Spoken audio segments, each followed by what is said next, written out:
Alam nyo ba, ito, para lang sa kaalaman ninyo mga kababayan, alam nyo ba si Ontiveros meron pa siyang kaso? Na tanim witness? Google nyo! Hindi ako, Google nyo ho. Makikita nyo yan. May kaso pa ho yan sa tanim witness ng tungkol dun sa Parmali. Alam mo, ang problema kasi dito kay Ontiveros, alam nyo, ito sinipa rin ito sa CPP, NPA, NDF. Alam nyo ba yon? Ha? Tinanggal din ho yung grupo niyang akbayan. Kasi maepal eh. Isipin mo, ultimo mga kasamaan mo, sinipa ka. Baka akala ninyo kasama nila nila yung mga mukhang aswang sa Congress. Hindi ho nila kasamaan to. Yung mga CPP, NPA, NDF sa Congress, hindi ho nila kasamaan to. Sinipa ho ito doon. Yung akbayan. Iba.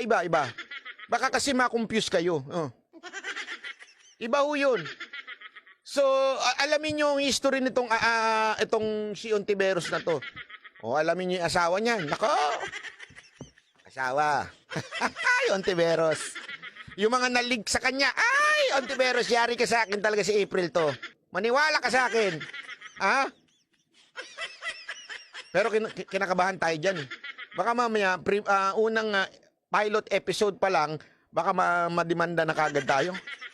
Sabihin na kagad, bakit yan si mga banateros